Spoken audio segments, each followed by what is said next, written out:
I lost count of the days, guys. Got a bunch of things going on today.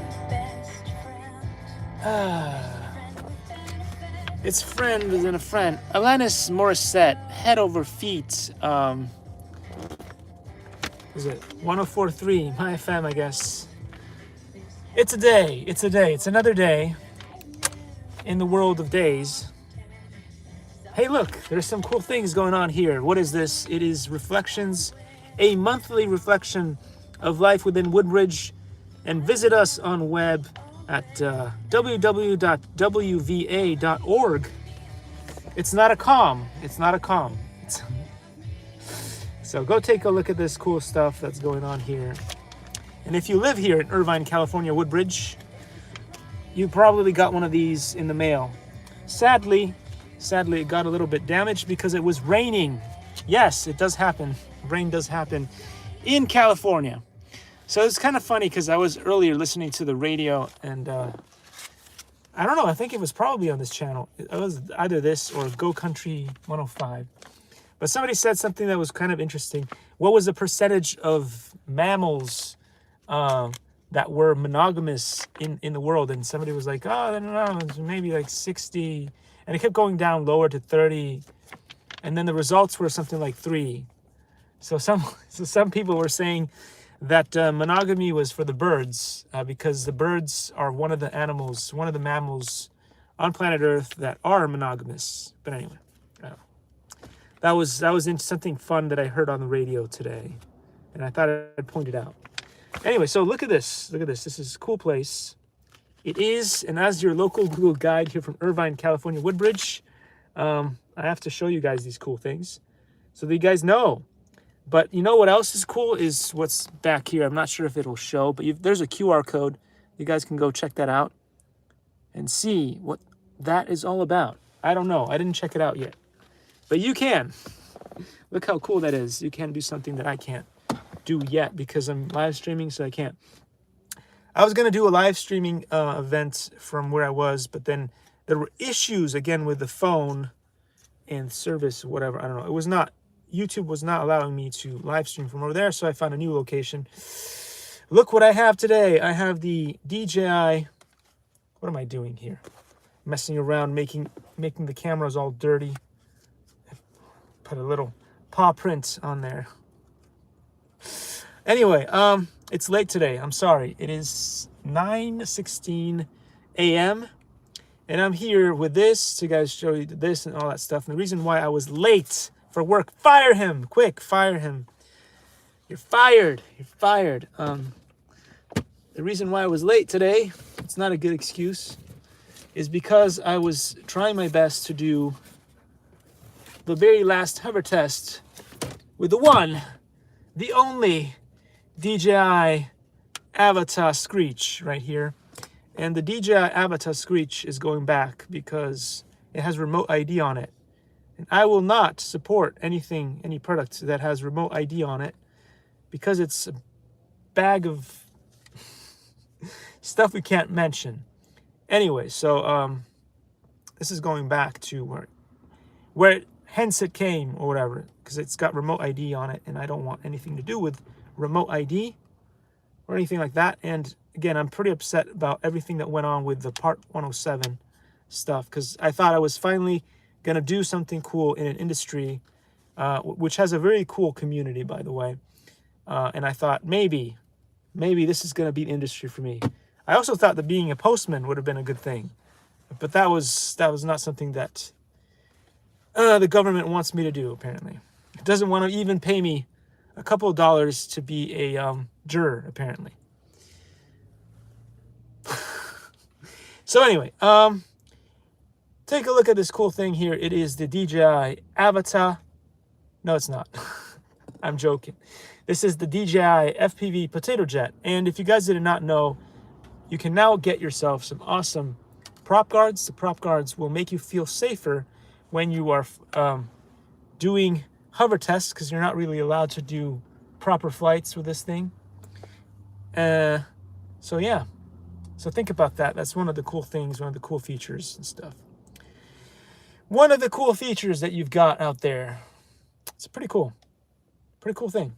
I'm keeping this one. Why? Because this one has goggles that are really cool and the remote that is really cool. The other one costs as much as this with goggles and remote on its own. And it has remote ID. Why would you buy it? I don't know. But there are some awesome features of this too. So some people will have no other choice but to get this because it's just easier. Maybe in some scenarios it's easier because of the size. Like if you're trying to do things indoors, flying indoors, you can see that this one is smaller and also tends to be quieter.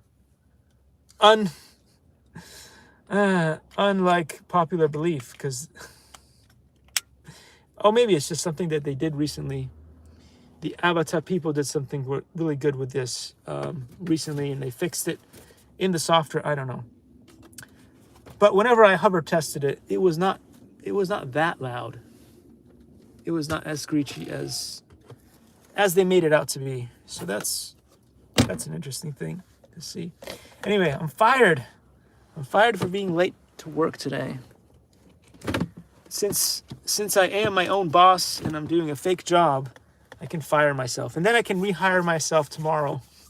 Because that's one of the beautiful things about being your own boss is although you don't make any money and you're a total loser, but at least I can fire myself and then rehire myself the next day. It's pretty cool. You should try it. So we've got the usual books here, but we have an extra book here. And this is a book that I bought when I was in China. Believe it or not. I think it has I think it's probably a phoenix in the back there. I think this is probably a phoenix. If not, it's a peacock, but it's got a special looking tail that could be a phoenix or a peacock. I'm going to say it's a phoenix. And this is all about the 10 stages of diagnostics and therapeutics in traditional Chinese medicine. So therapeutics for Chinese medicine. Compiled by Zhang Chang En, translated by Zhou Jijun and Shen Zipei. Sorry if I butchered that, but my Chinese is probably never going to get any better than this, so. Anyway, I have this cool book. And look how shiny it is on the inside. I love that. But anyway, I thought I could be a fun read. Could be a fun read for anybody who is interested in learning something other than Western medicine. And so I brought it just in case anybody cares. I also have that other book that is quite fun. Oh, there we go. Classici esotici. Cocktail. It's when your peacock's got a tail, it's got a cocktail. Remember these glasses? They were the future of TV. 3D TVs were the future of TV. Remember when TVs were supposed to be the future of entertainment?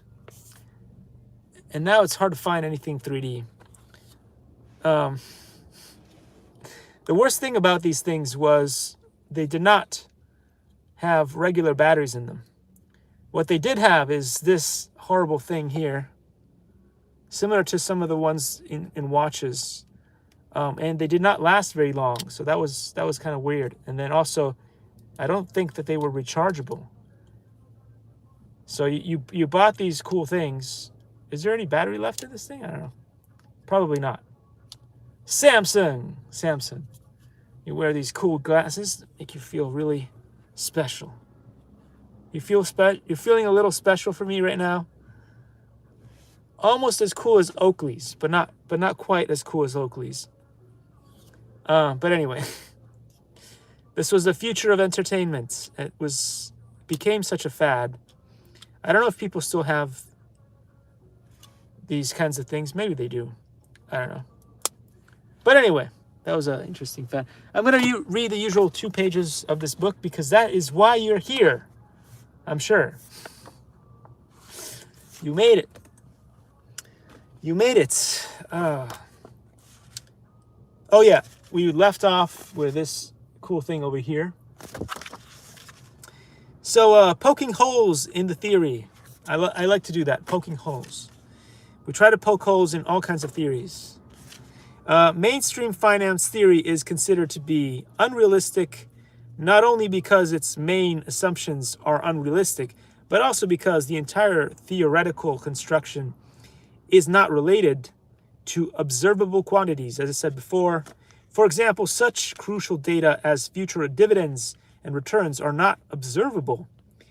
In his book, Dynamics of Markets, 2009, University of Houston professor of physics Joseph Macaulay noted, it's pretty cool. You know what? I get free music in the background, even though I'm not playing it myself. It's got some good beat to it, too. The idea of dividends and returns discounted infinitely into the future for financial assets is very shaky because it makes impossible information demands on our knowledge of future dividends and returns. That is, it is impossible to apply with any reasonable degree of accuracy. You can go check out page 65, not sure why, but they just put it in there, so I'll tell you. The fact that the theory makes impossible demands on our knowledge is a crucial point that affects all mainstream general equilibrium theories. Fundamental theoretical variables such as prices are defined as the discounted present value of an infinite stream of future quantities that are not observable.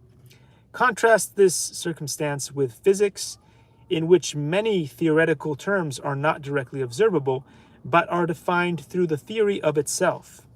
Consider temperature. Oh, we did this yesterday. We can consider temperature. We cannot directly observe temperature, which is a theoretical term interpreted as the amount of energy associated with the motion of certain molecules. So we read all this yesterday. I think where we got to was,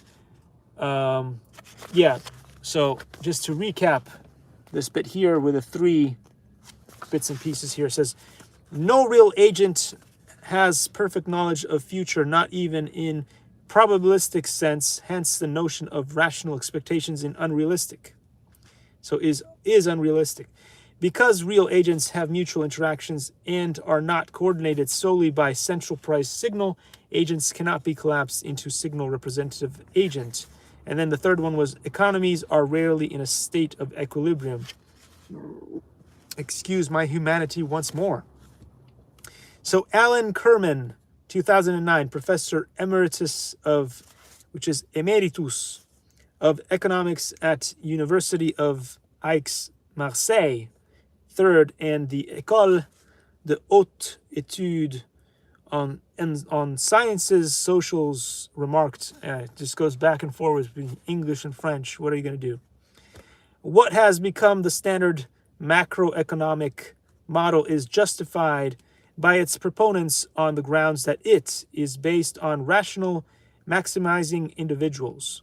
But there are 2 problems with this. First, we have known since the mid-1970s that aggregating the behavior of lots of rational individuals will not necessarily lead to behavior consistent with that of some representative agent.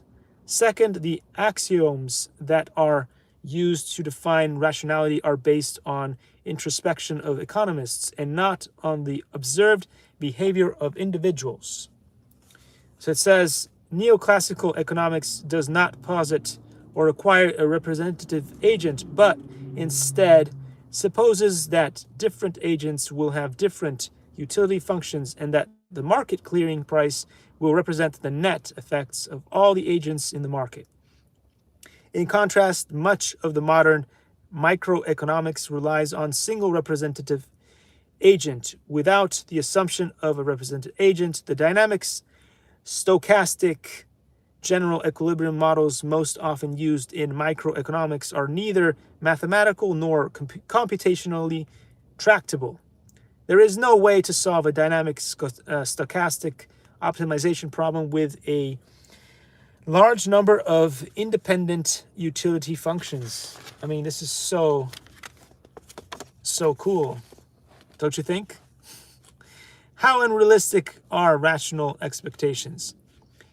Eric Ben Hawker, 2007, Executive Director of Institute of New Economic Thinking Research Program at the University of Oxford. InNet at Oxford asked the reader to consider a rational agent who grows grocery shopping. We have well-defined preferences for tomatoes compared with everything else you could possibly buy in the world, including bread, milk, and a vacation in Spain. Furthermore, you have well-defined preferences for everything you could possibly buy at any point in the future. And since the future is uncertain, you have assigned probabilities to those potential purchases. For example, I believe that there is 23% chance that in 2 years, the shelf in my kitchen will come loose and I will need to pay $1.20, I guess, to buy some bolts to fix it. The discounted present value of $1.20 is about $1 multiplied by 23% probability equals an expected value of 23 cents for possible future repairs, which I must trade off with my potential purchase of tomatoes today, along with all my other potential purchases in my lifetime. And this is why you cannot do any of this stuff, is because the people who wrote this book don't understand anything about building cupboards. Anyway, unless you're putting on like really heavy things, heavy objects on your cupboard, there's a good chance that you might not have to do anything like that for maybe 100 years. Again, if you then change the variable to say that you're putting on heavy buckets of paint in your cupboard in your kitchen, or all kinds of other things that are super heavy, then maybe your thing might start wobbling and you might need to go and buy something to replace the bolts. And most likely it's not the bolts that needs to be, or the screws that need to be replaced, but you might need to replace the shelf itself, because I don't know, this is stupid. Anyway, to make your decisions, purchases in a lifetime, to make your decisions, you know exactly what your budget is for spending on tomatoes.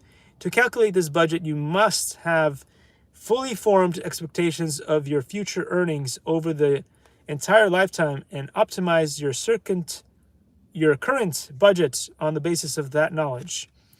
In other words, you might hold back on those tomatoes because you know that the money spent on them could be better spent in your retirement. Okay, I don't know.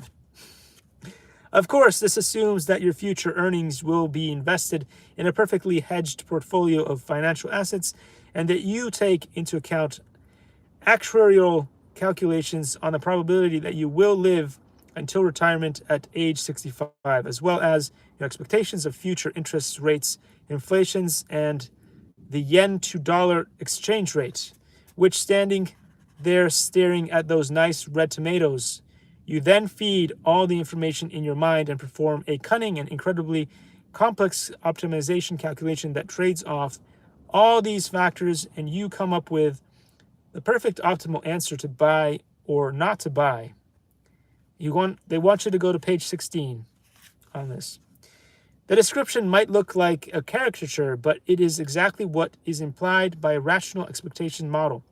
According to the view of positive economics, mathematical model describe the outcome of financial decisions, not the process itself.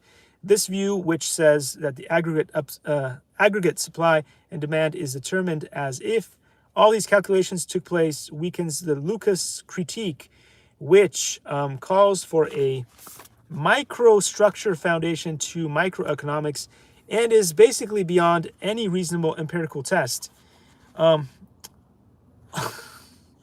Just looking at this, guys, this should really give you an idea of what's going on, like in Wall Street and in the finance world and a bunch of things, and giving you guys a better understanding of how these people are making assumptions and tackling problems without any real knowledge of what's going on in the real world. Like, if you don't take into account the possibility that you have no idea what you're talking about when it comes to building a cupboard and what,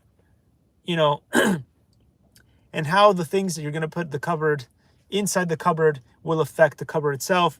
The fact that, let's face it, a metal part such as a bolt or a screw is not going to get impaired as much as, for instance, the wood itself may decay for whatever reasons, or you're putting pressure on the joint. Usually it's the part where the screw screws into the wood that gets damaged more than the screw itself, and things like that. So people are making a bunch of assumptions in Wall Street, in finance and stuff, creating values and stuff. And I don't know that a lot of these people actually really understand a whole lot of what they're talking about. If they're making assumptions based on things that are in this book and that analogy that they just made, if this is the kind of thinking that they're going through, imagine the kind of mistakes that they're making on a daily basis when making valuations of things. I mean, imagine if they were doing valuations on products that are a little bit more complicated than your cupboard, such as this, not knowing the pricing on internal parts and whether those parts are available or not available and all that stuff. Imagine the mistakes they're making on that thing. If you can't make possible or intelligent assumptions based on facts and understanding of what you're doing with toilets, cupboards and stuff, imagine how complicated it is to make evaluations on something this complicated, such as a drone. Just saying. Anyway, so as for the second critique, that agents cannot be collapsed into single representative agents, the Soneskiin-Debreu-Mantel theorem. The Soneskiin-Debreu-Mantel theorem, no idea how to say that, is in the 1972 demonstrated that utility function cannot be aggregated into the utility function of a single representative agent. The idea that agents have mutual interactions and are not coordinated solely by a central price signal was analyzed 2 decades ago by Professor Kerman, 1992. Kerman, 2010, subsequently wrote, "Macroeconomics is based on the assumption that all that we have to do to deduce the behavior of economy at the aggregate or macro level is to add up the behavior of the individuals who make it up. Furthermore, the theoretically unjustified assumption is made that the behavior of the aggregate can be assimilated to that of an individual." You can go check out page 501 for some reason. The critique that the representative agent is not a sound concept is based on the fact that one cannot aggregate utility functions and obtain a utility function with all the characteristics needed to justify equilibrium. Agents interact directly, for example, in herding behavior, as is well documented in the behavioral finance literature. Paul Ormerod and Dirk Helbing, 2012, wrote, "We live now in a densely networked, strongly coupled, and largely independent world which behaves completely differently from a system of independently optimizing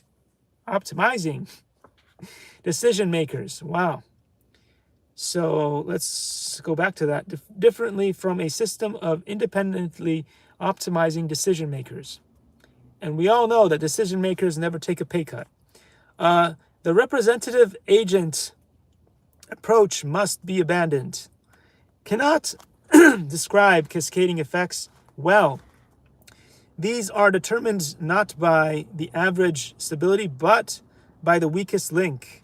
Interesting. As for the third critique, that markets are rarely in a state of equilibrium, critiques of mainstream, oops, the battery's about to die here. Don't want to kill the car battery. That would be a disaster. So as for the third critique, the markets are rarely in a state of equilibrium.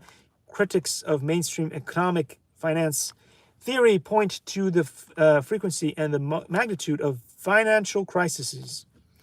At the 2013 International Monetary Fund IMF Global Economy Forum, David Romer, 2013 professor of political economy at University of California, Berkeley, remarked, "My view that we should think of financial shocks as closer to commonplace than to exceptional is based on history."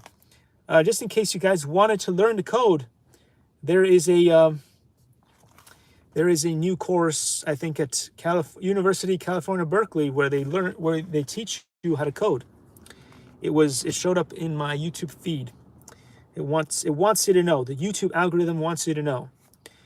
Professor Romer counted 6 distinct shocks in the U.S. markets during the past 30 or so years that have posed important microeconomic risks. Joseph Stiglitz. Oh, Stiglitz. He must be related to the Stig from, what is that awesome show where they invented the Toyari. That's so cool, the Toyari. Drawing a blank now. Anyway, Stiglitz, 2013, must be a pretty good driver as well. Professor of Economics of Columbia University and co-recipient of the 2001 Nobel Prize in Economics, counted approximately 100 financial crises worldwide in the past 30 years. Following closely on the 1987 stock market crash and the 2000 and 2001 bursting of the dot-com bubble, the most recent crisis has made it clear that tensions accumulate in economies and markets that lead to disequilibria and large market swings. We love our swings. Anyway, going tomorrow, we're going to start from page 10, and we're going to talk about completing the theory. I don't know if you guys can buy this book or not. Maybe you just have to be a CFA. But we will talk about this maybe tomorrow a little bit more. Before we do, because it's not tomorrow yet, I will show you this cute picture once because it's worth looking at. And we'll read from this book here.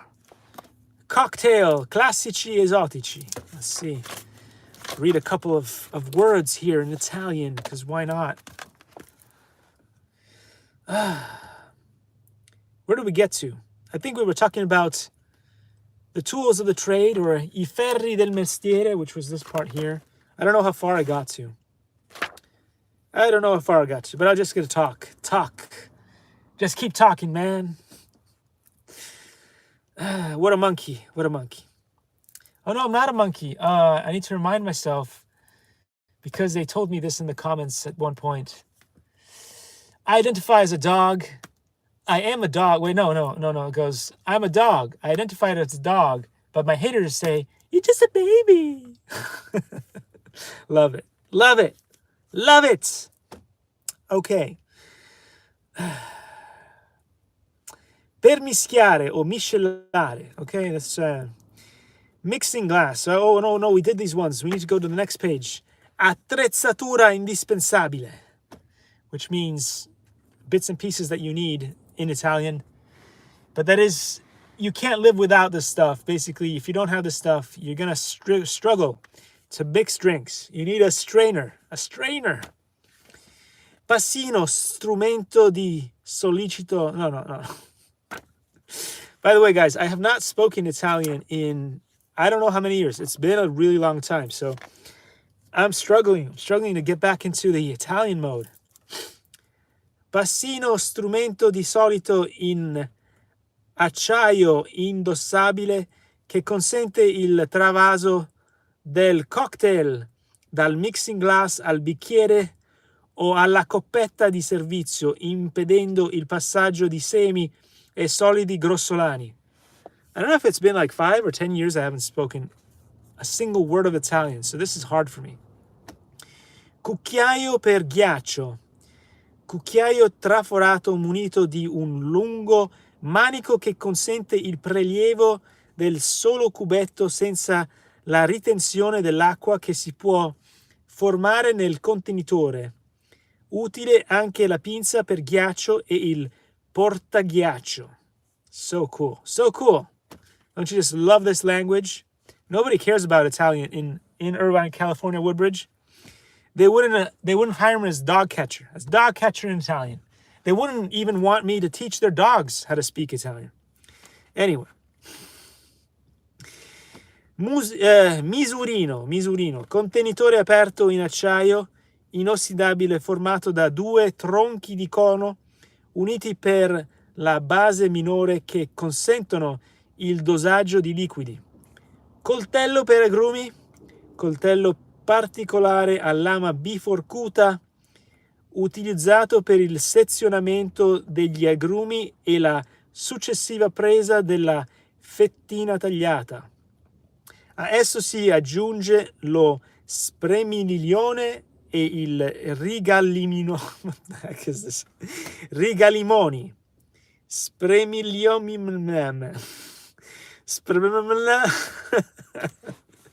Oh my gosh. Spremilimone e il rigalimoni.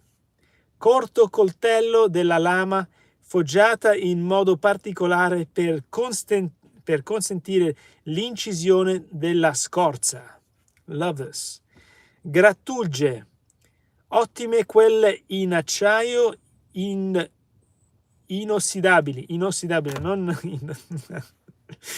ne occorrono almeno un paio, una per le droghe, per esempio la noce moscata, e l'altra per le scorze di agrumi.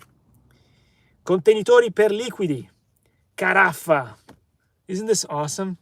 Don't you just want to come and join me in this live and learn how to speak words of Italian? You just love it. I know.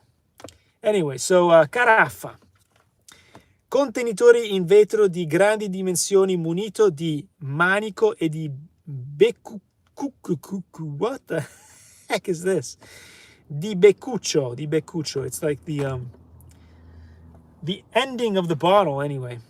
It's the bill of the bird.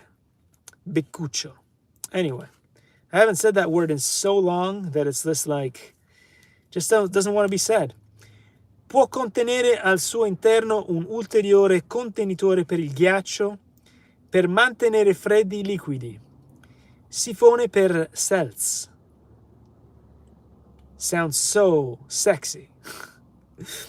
Bottiglia con chiusura ermetica muniti di meccanismo per l'erogazione di acqua gassata, which is basically just sparkling water, acqua gassata. Completano infine l'attrezzatura del barman, i tappi, dosatori, le bottiglie per aromatizzanti, i sottobicchieri, il tritaghiaccio, which is basically a machine that makes, it's a little bit like shaved ice, but it basically spins and breaks up the ice into small, fine pieces. Il frullatore, i vassoi, le coppette per gli stuzzichini, olive, patatine, eccetera, stecchini, cannucce e spilloni. Cannucci is straws. Straws, everybody loves our straws, especially because we can't use straws anymore because they're all biodegradable. Because I try to get people to learn how to do 3D printing. And then, I bought that famous machine that was supposed to turn it back into filament. So we could do all kinds of cool things, including have straws turned back into filament. But nobody wants to work on that. It's a fad. But luckily they don't, because once they will, they're going to create a certification for that. Once 3D printing becomes more than a fad, then they will create a certification for you to become certified in 3D printing. Just like they did with this and ruined the hobby forever. But anyway, with that said, guys, one of the greatest things that you could do in life is buy yourself this book and stick it to this man right here. In this episode of Where's the Douche, I will remind you that none of the money that goes into this book comes to me. So please do buy this book, Secret Origins of Wing Chun. And, you know, Grandmaster Tom Wong, somebody who actually understands Wing Chun and is showing you guys the Ome side of Wing Chun that was passed down to Yankai-san, Samnang, and now to the Grand Master Tom Wong, is available on Amazon. So why don't you go and get it? Again, the best part about this is you can stick it to me because I get none of the earnings from it. So anyway, with that said, I'll see you all in the next one. And today I'm going to leave you with this pretty picture right here because I got famous friends. I'll see you. Take care, guys. It was fun. It was real. Keep it real.